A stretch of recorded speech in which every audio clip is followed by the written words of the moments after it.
in lacrosse here, for women's lacrosse here, they do it to where if you're down, if the team is leading by 10 or more goals, at any point in the game, it is a running clock.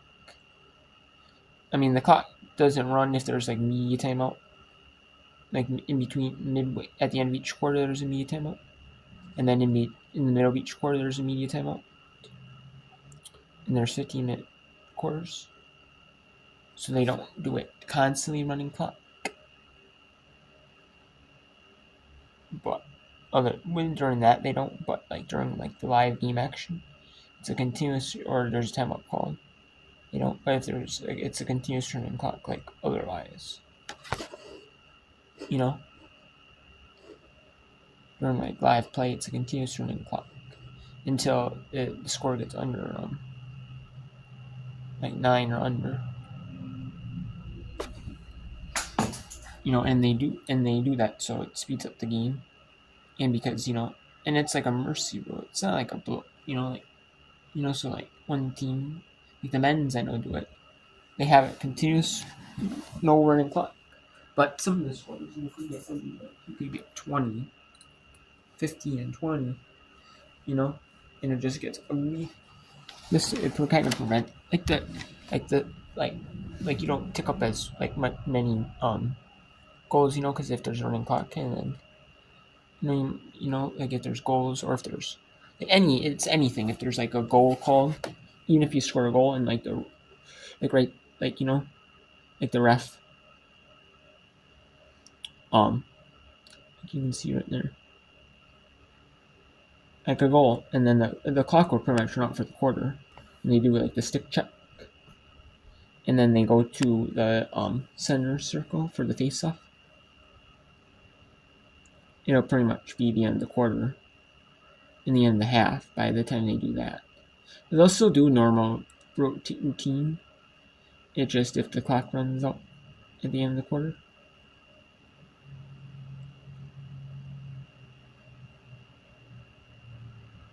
You see right there, the ref is still doing their normal routine, but there's only 5 seconds left in like men's lacrosse. It's still like 50 seconds left, so they don't. It's kind of like a mercy thing. Rules speed up the time. You know what I mean? So, and kind of speed up the game, Which I don't mind it. Actually, I mean, I kind of wish actually men's lacrosse would have it.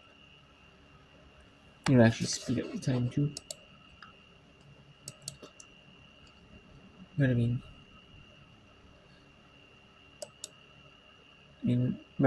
I know like the women's sports, like they kind of follow like the actual traditional rules. Like the women's basketball, they actually have like the more like traditional rules of basketball that are followed. I'm like, where you can advance the ball in the final minute. Kind of the men's basketball has different rules. Maybe the men's lacrosse have this many standard. These are like the standard subset rules, as like the women do. The women might just have like the standards rules, like the traditional rules, or even like the running clock might be a newer rule, but they have that put into place. Like the actual like international rules. So.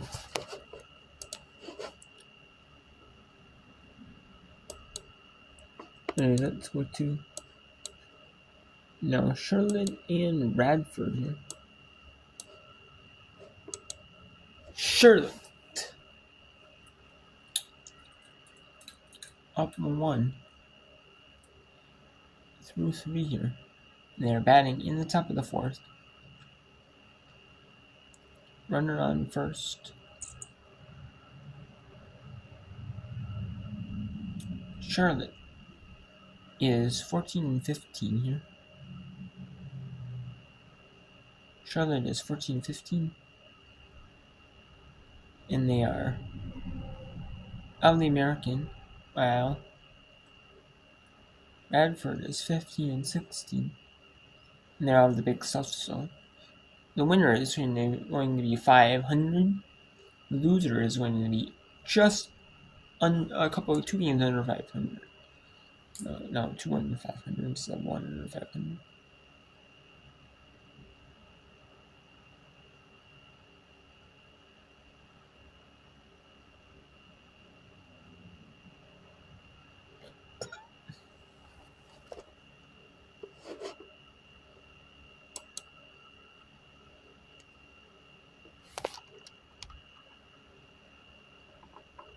Season.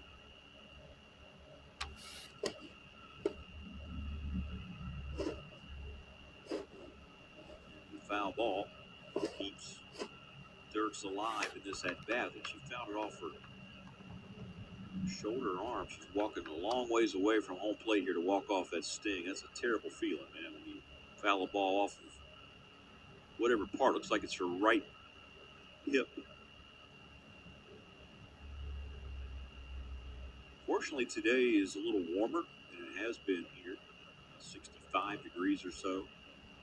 Those seem to last a little longer when it's more brisk. The later we get here in March, close to April, we'll have more warmer days, hopefully, than non-warm days. Here comes the 1-2. She pulls it just foul outside the bag at third. Dirks is hanging in there after falling down a couple of strikes here in the top half of the fourth inning. Redmond in for Cooper. For 2 aces handling the ball game today. 1-2. 2-2.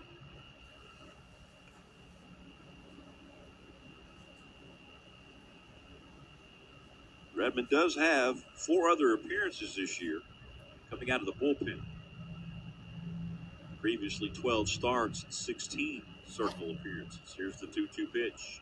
She dropped in the changeup for a called strike 3. Third strikeout issued by Radford pitching, the first for Redmond. It's a little bit harder to do softball with her because, you don't know, exactly, hey, is the team going to get hot, Anytime you don't know that, you kind of don't know that. Basketball, you know it's kind of like if you look at the scores, you kind of know it's close, kind of what's not close. Stuff like that, like lacrosse. I mean, you kind of know. I mean, there's, when the game could get out of hand. You can kind of tell, but I mean, the other team could go on a run, but you kind of a little bit more likely to know. With soccer is so hard because the team couldn't score. It could be 0-0, the team could score out of nowhere, and that could end the game. Same with softball, but softball is. I mean, it's not as hard to do, but it's still a little bit harder. Soccer is the hardest of the sports. Or hockey is too. Hockey is too because of the fact that you actually don't know, either. A team can just, you can have like 59 minutes. Can it be the final?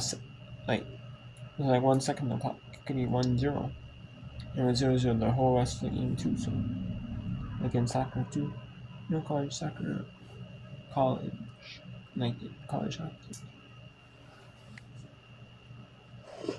So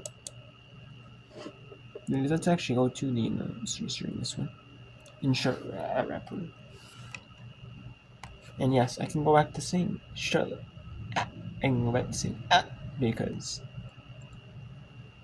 I'm not doing any conference tournaments for the NC the way moving basketball. They're all short and they're all neutral sites merge. New postseasons now merge. Postseason WBT and WNAT. They have apt. It's all home and away. Neutral sites. The ones I'm going to show you are not neutral sites. Unless it's the semifinals and finals for the WBAT. Which which I'm not going to show you because it's only 2 games on, and then WNIT is all home games.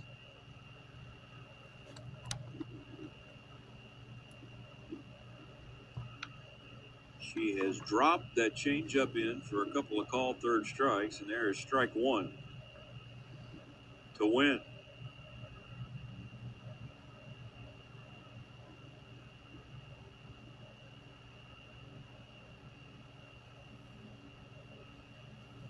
The 0-1 from Redmond. Just missed the corner. Count even to 1-1. Jasmine Sanchez has great speed, so anything hit on the ground in the outfield, she's going to score from second. Charlotte on top, 1-0. We've been trying to get out of this inning, and she jammed the hitter, Wynn, and Barbado picks it up, underhands up. And that's the end of the top of the fourth. So surely gets a run, but advances to second with the runner, but not much of a threat. Queens now has 2 base runners on, but they have 2 outs, so they can't do any like bunts, like sacrifices or nothing strategic to get maybe a runner on third. But any single that's like shot in the outfield,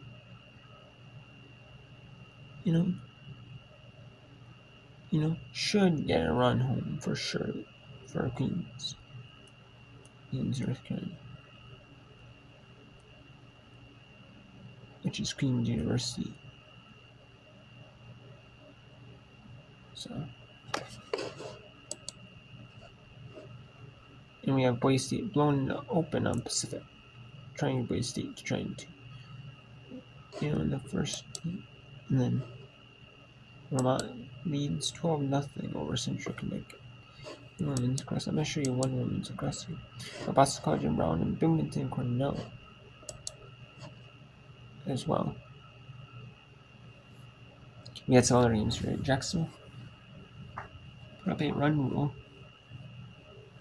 on Manhattan, or not run rule, a running clock on Manhattan, Jacksonville. It was at the second quarter break. In the second quarter, they were really hot. And then the rest of the game was running clock. It's Colgate, 14-11 Stanna. And number 19, Snipe defeats number 25 Denver, 7-8. So it's almost put running clock on Denver early in that one. Then we have Townsend in the Coastal Athletic Association is putting up a running clock on the Big South. That's what they affiliate with in other sports. I'm not sure if they have an affiliation they have in other sports, in sports like lacrosse, because every school has lacrosse. They kind of do like affiliations with maybe they moved conferences. Like Liberty, I know they affiliate with the Sun Belt, and they were in Conference USA, or they affiliate with their old conference. They might still affiliate with their old conference. The ASUN has an affiliate member in like lacrosse. They might be an affiliate member of the ASUN still, because ASUN has actually women's lacrosse. So there's enough schools that they formed a women's lacrosse conference and then went for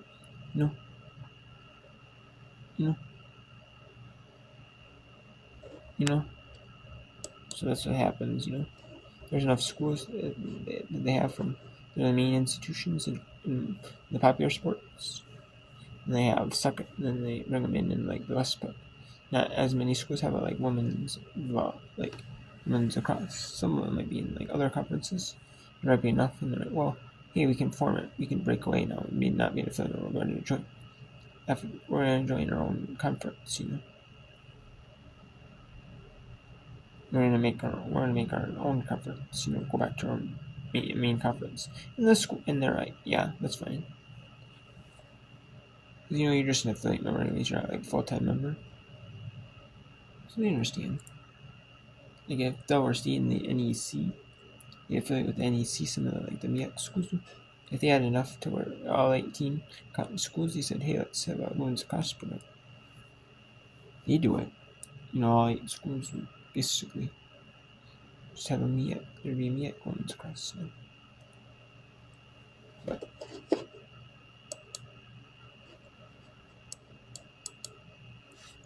now let's go to Boise State.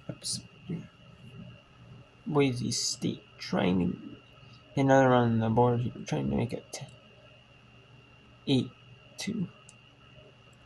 If it's 10, when it's 10-2 officially, it'll be it'll be the run rule for Boise State and run with particularly unless it's the 7th inning, final inning. And it can't be a run rule, but the 5th in this, that can be in run rule territory. And the only thing is Pacific gets a chance, so it's not like they're the home team. The home team is it's the away team, so the home team always gets a chance to race it. And that is it. And yeah, let's actually go back here to show the reference. Now this is interesting. Runners on first and second here. Or is it second and third? I think that might be second and third. Runners on second and third. Yeah, and it is runners in second and third. With 2 outs. And they were trying to run home. Runner and third was trying to run home. It's more strategy to try to think about running home. But I mean, but when it's too deep, when it's kind of shallow, depends on your speed. If you're like a really speedy runner, yeah, you might be able to tag up. But if you're not, you kind of have to know that, you'd have the potential to get thrown out. Or as the coach, and right off the up. And no, not really in any pain. Let's hit off like the pad, your protective pads. So that's always nice when it does.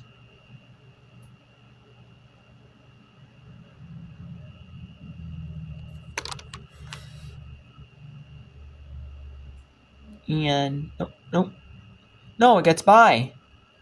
And 2 runs are going to score. So Radford takes a 2-1 lead.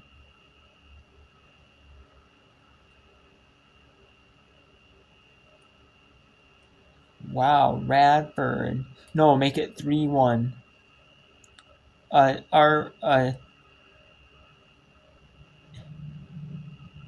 was a good throw. It was just, maybe it was a little bit of a throw. Still, it went off like the glove. So it should have been a ball that was caught. And went off hit by a pitch. And it didn't.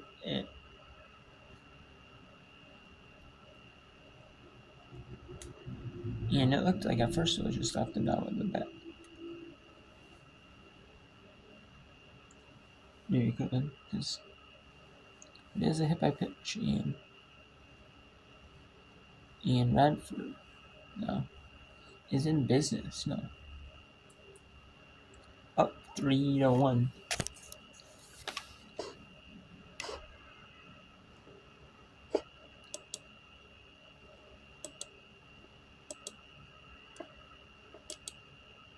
And I'm going back to this one a lot, but it is interesting. And we got Central Connecticut, Rad, and State in Vermont. And this is 14-0 here. Vermont with the lead here. Vermont shutting out Central Connecticut here in this third quarter here.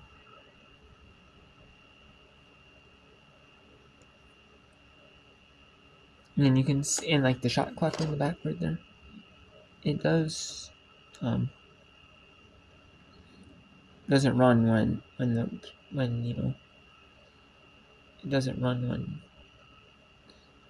when like there's fouls called or like other stuff, and because it doesn't run during a normal game scenario, like if there's a foul called or if there's a penalty called or if, stuff like that, they don't have a running clock going. They don't have like a running clock continuously going on the shot clock. It's only like the game clock when it's 10 goals, when one team needs to 10 goals. Only on the game clock It's not on the shot clock. So